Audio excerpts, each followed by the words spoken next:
Welcome to this episode of Unstoppable Journeys. My name is Ryan Gubick, founder and personal CFO of MRG Wealth, and I'd like to introduce you to a special guest we have today, John MacInnes, founder of Earthware Reusables. Welcome, John. Thank you. We were talking last month, and you had an amazing vision. I'll try and paraphrase it, but I believe it was you wanted to offer superior solutions that eliminate the need to consume millions of single-use containers. Is that exactly right? You nailed it. How amazing is that? Like, there's so many single-use containers in our world today, and if we can cut down even on a fraction, the value to society, the world, and everything else so much better. Can you talk a bit more about that vision and what made you have that vision to start with to launch Earthware? Yeah, happy to. Really, it comes down to garbage. I'm that guy that hates garbage. So hiking paths, I hike most weekends and ski, and on beaches, I'm that guy that's always taking the garbage off the path, putting it into my pocket or wherever and bringing it down. So I'm really sensitive to garbage. I don't know how much of a massive environmentalist I am, but it is one of those things.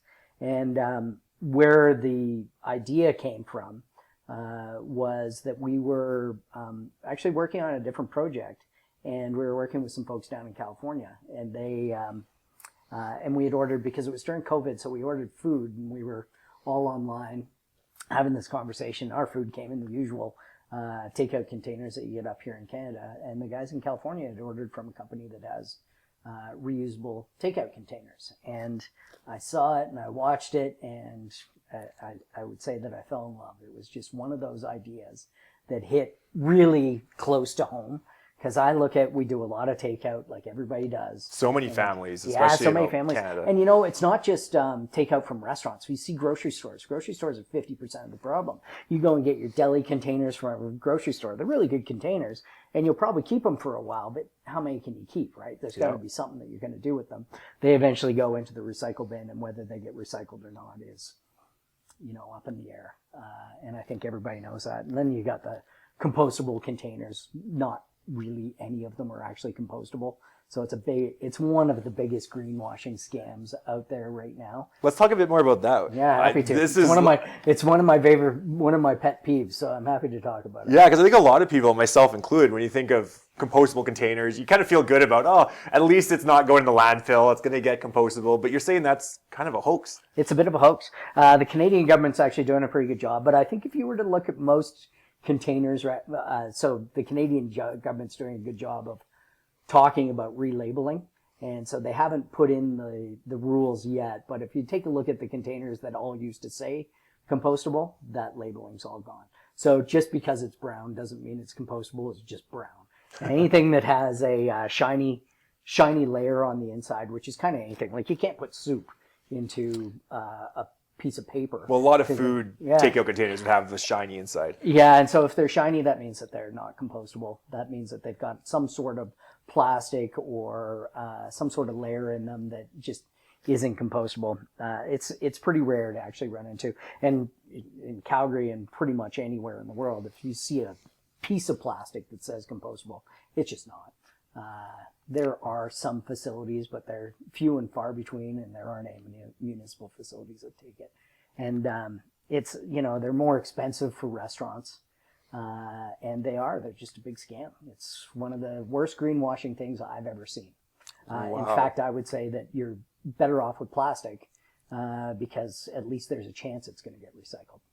That is really interesting and important to know, because I think a lot of consumers, you kind of see the recycling symbol or compostable and you think you're doing your part, but if it's just going to the landfill, that's important to know. And right now it's just everything brown. They see brown and they're like, oh, brown means compostable, but it doesn't. It just means that they've changed the color to adapt to our virtue signaling or our feeling better about it. Thanks for sharing that, John. Yeah, no problem. It's a big one. Yeah, it is. Well, and the problem that you solve, let's dive into that. Like, clearly garbage and, just the amount of takeout containers is a problem itself, but can you dive in a little more detail on, the problem that you and your team solve? Yeah. And how big of a problem is it in, Alberta, Canada, the world that you're looking at? So, at the lowest context, every man, woman, and child in Alberta or Canada or even Western countries, we use approximately 100 takeout containers a year. Like for me, it's way more. But if you take the overall average in 100, so then you just start adding it for population.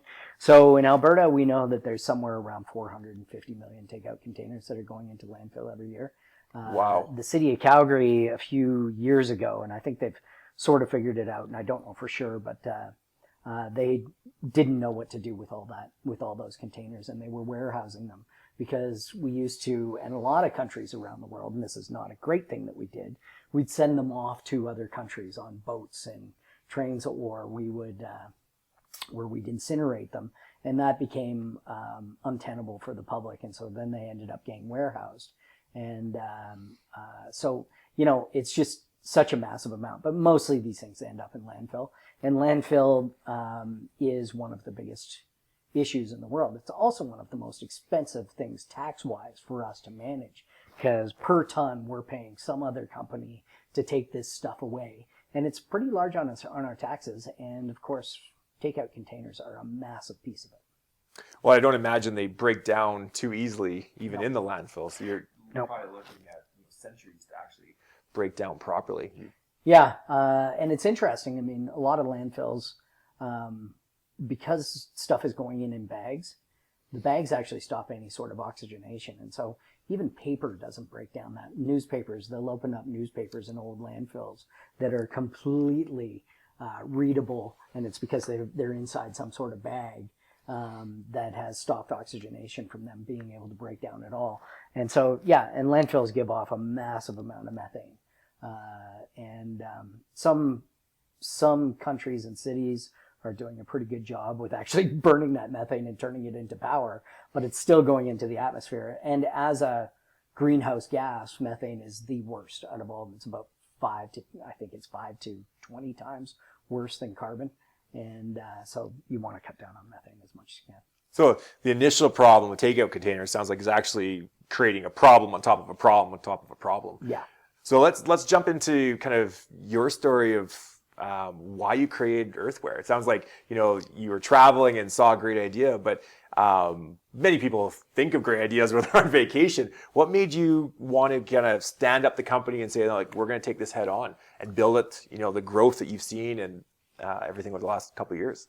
Yeah, and it's a great question. There's no doubt that I'm a capitalist, so I saw a huge opportunity as well. When you think about 450 million containers in Alberta, and then you sort of do a little bit more digging, it's a $160 billion a year industry worldwide. And there's not a lot of industries that are $160 billion. And it's a really disparate industry too. So there's no gorilla, there's no Microsoft or Amazon of takeout containers. It's hundreds of factories in Asia and South America and around the world making these things. And so it's fully disruptible as well, which I kind of like. I think about these things. And when I think about it globally, I mean, somebody's going to take this over for reuse.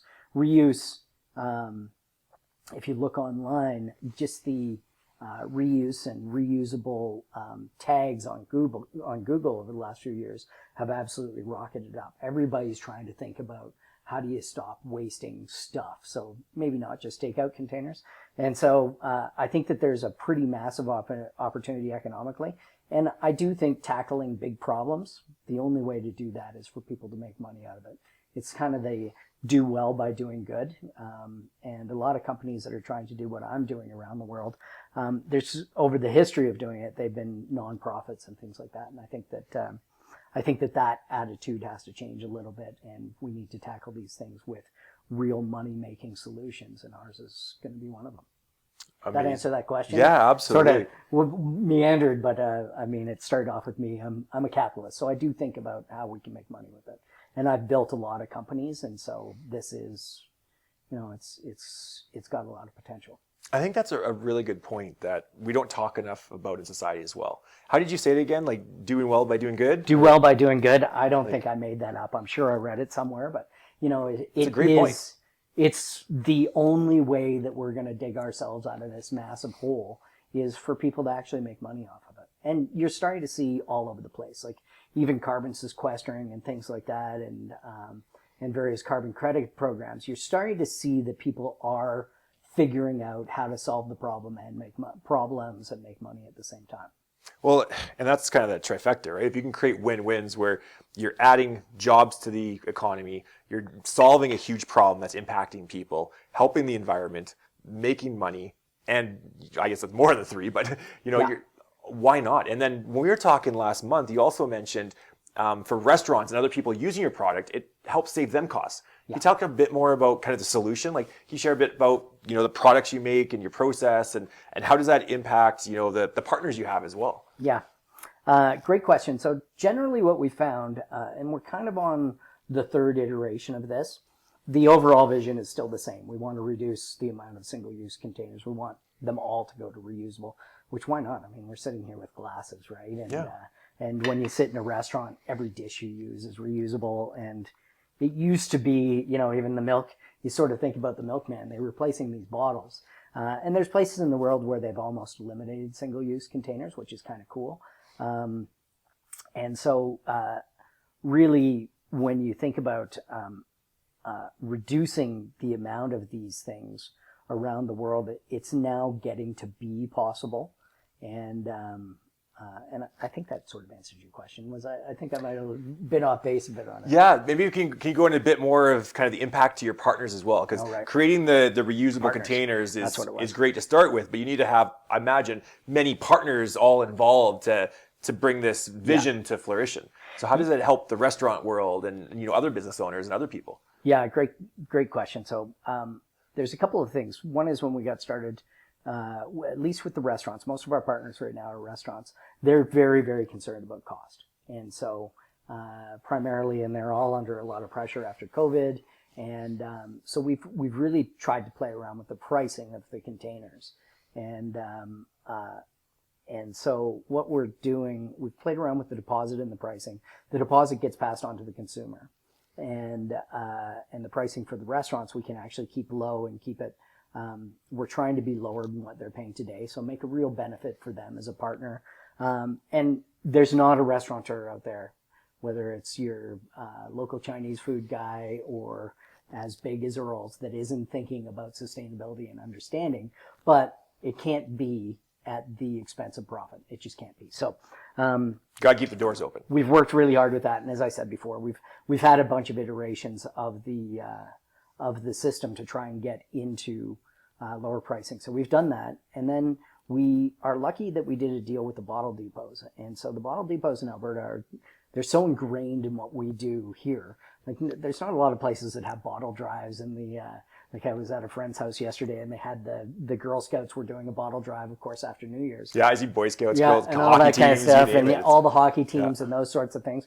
But that's just sort of the beginning of that partnership. Also, the people that really benefit from the bottle depots, and going back a bit, you can take our containers now to the bottle depots, and this is our return logistics. And so after the restaurants send it to you, you can take them to the bottle depot or give it to charity, which a lot of us do in some way, shape, or form. So the pieces of charity are somebody digging through your bins, or picking these things up somehow. They're probably the most underserved parts of society. They've turned out to be huge partners of us, and we're happy to be donating to them. It's not going to make anybody wealthy, but it's going to be the difference maybe between eating that day and not eating that day. So it's a really significant thing. And the bottle depots in Alberta gave back $250 million worth of deposit returns to Albertans last year. Yesterday would have been great. But anyway. That's still an astronomical number. It's $250 million worth of deposits given back. And a lot of that money goes to, again, the most underserved people. Charities. So back to the Boy Scouts, just about every charity. There's actually a depot in Calgary that's Vacova. They're 100% nonprofit, and they take all that money and make programs for people with various mental disabilities. And they've got a beautiful building with swimming pools and gyms and sort of things like that. And that's all, a lot of it from their bottle depot system. So amazing. Unbelievable. And so you've got this nice, great partnership level where we've got the pricing right for the restaurants. So they're not losing money by doing this. In fact, they should be saving money by doing it because we're a little bit cheaper. They pass on the cost to the consumer like a bottle or can, but then the consumer can get that money back by taking it to the bottle depot or by giving it to charity, which they're going to do more often than not. And the logistics of that, I think, is just brilliant. Yeah. Because if your family's already going to the bottle depot or giving it to charity, like you mentioned, it's not disrupting their life. No. Like really to help the environment, to help others. Yeah. It's a very low impact thing. Because I think sometimes that's the pushback on trying to, change behavior or help the environment, depending on how much inconvenience it has on people. I think that's where some of the pushback is. Yeah. But your partnership with the bottle depot just completely eliminates that. It was a huge turning point. There's no doubt. And the interesting thing about that is that, like you said, it's very ingrained in the way that Albertans sort of live. 1972, they started this thing up, and it's worth billions now, probably as an infrastructure project. But I think they spent $50,000 in 1972 to sort of get it going. And so I think we can be proud here.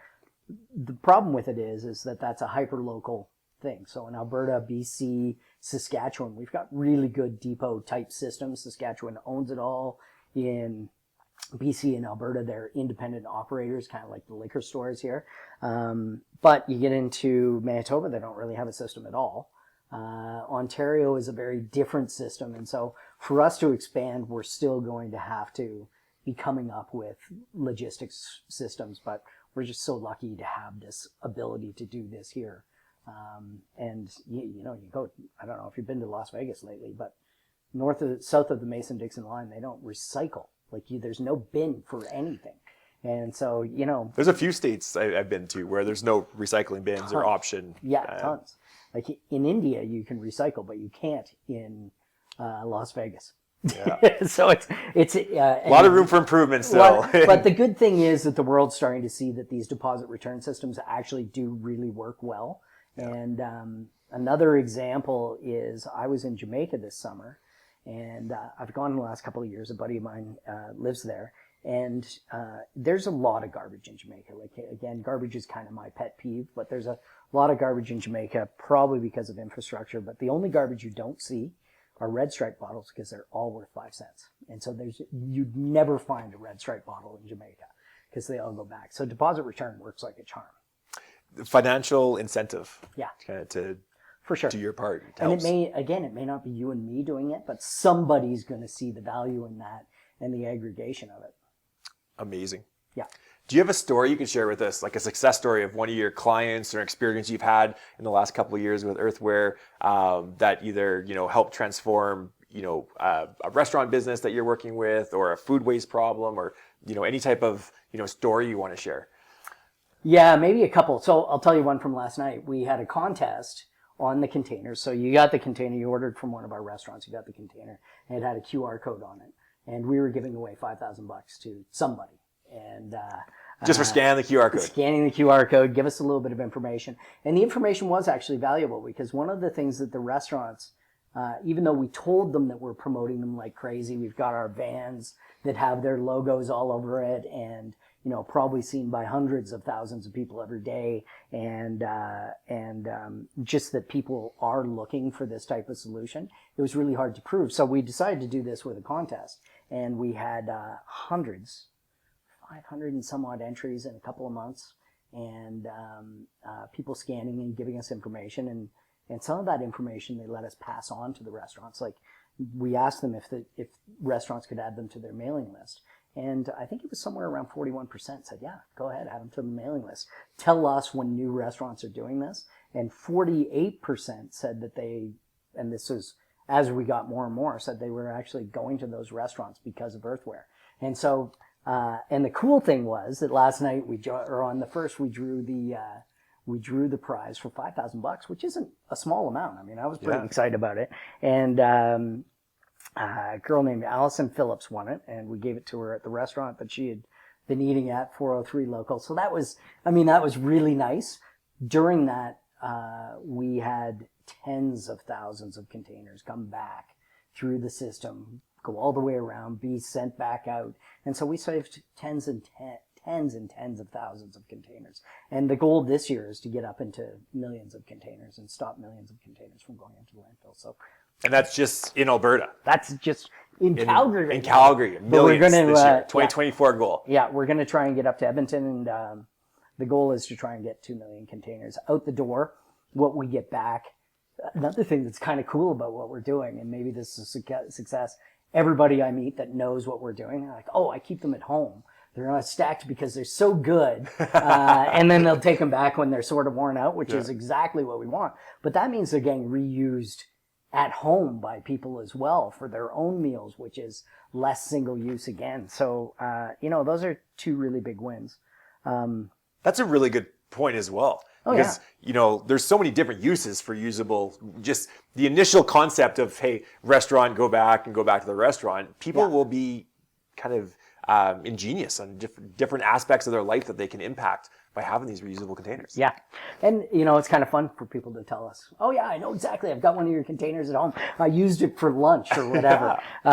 We'd like to get them back, but if people are reusing them, it is the same idea. And that's a great story to tell. Like if you're at the workplace and you have a reusable versus, like there's so many other manufacturers out there that are maybe reusable too from bring your lunch thing, but always not the most durable or maybe not the most healthy plastics to have and reheat. Because yours, can you reheat the food in them? So they all say microwave safe. I would suggest that any container that's plastic, don't put it in the microwave with your food in it. That's just me.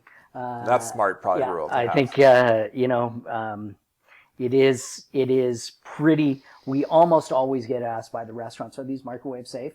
They are, but if you're at home, take it, put it in your own dish, and you have the plate right there anyway. Yeah, because there's just no doubt when plastic heats up. In fact, a lot of plastics, various metals, and things like that, when they heat up, they will transfer stuff that you don't want in your body to you. So that's a really good reminder. My suggestion, because we have so much plastic in our lives, right? There's so many plastic pieces, at least in my kitchen. There's a few of them. Yeah, you probably with other restaurants even that aren't using our stuff, you're probably reusing some of those really good single-use containers that you're getting from them, and that's good. So that's reuse. Yeah. But eventually you're going to do something or you get too much. So we've got a way to get them back into a circular system. That's brilliant. And how many times can you reuse your reusable containers, or the restaurant reuse it? Yeah. So the way we sell them back to the restaurants, so typically they won't reuse them, but what we're seeing is between 10 and 30 times. It just depends on, some don't come back. So that's kind of the aggregate is between 10 and 30 times. So, but the ultimate goal is to have a container that is kind of the perfect container that can last tens of thousands of times. Now, I showed you before, we were talking about this glass container. Who knows how many times you've used this? Like this is nirvana for us.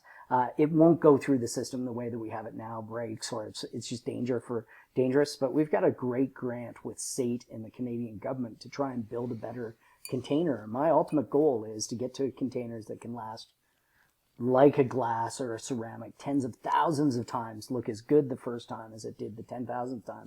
And that to me is, I think containers are going to be a constant iteration for us.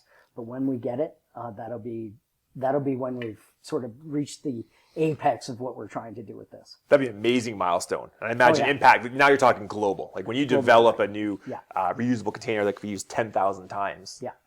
And that's one of my goals is we want to manufacture here out of Alberta. Most of this stuff is manufactured in other places in the world.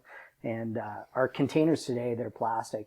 And we make a lot of plastic here. So up outside of Edmonton, Fort Saskatchewan, they make plastic in little pellets. They get it on a truck, a train, a boat, goes to the other side of the world, gets turned into something, and then comes all the way back to Canada to be sold to us for more value. And the only real difference between those other places in the world, which is starting to even out, is fingers, right? It's low-cost labor. Yeah. But because of automation, Canada has such an opportunity because we've got so many of the raw materials here.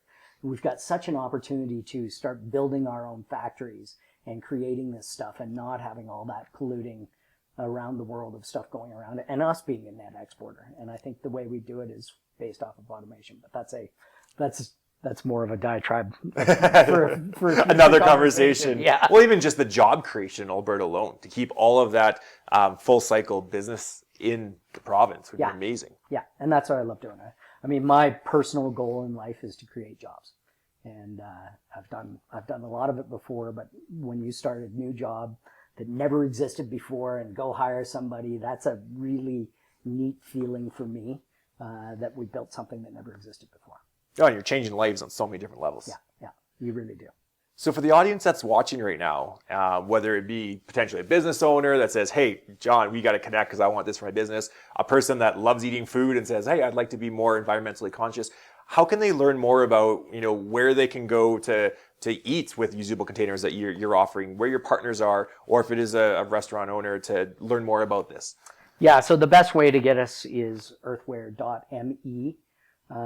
So I haven't gotten earthware.com yet. I'm working on it, but .me is what we've got. So earthware.me, which is Earthware Me.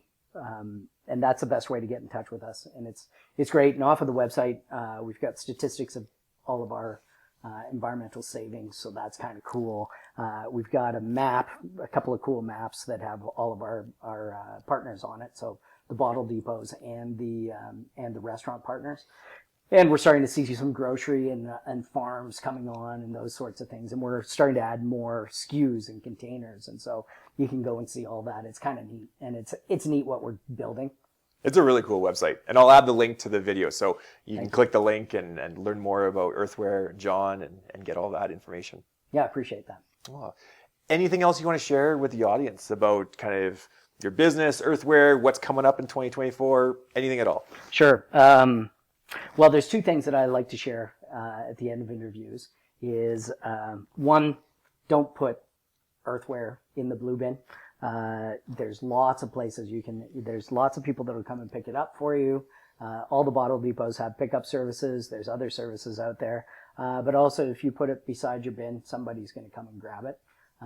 Because if they go in the bin, and we worked very closely, the city's been great with us. The city does actually crush its garbage and its recyclables, and so our containers don't necessarily last through that. So that's one. And the second one is almost all of our customers today are very local restaurants.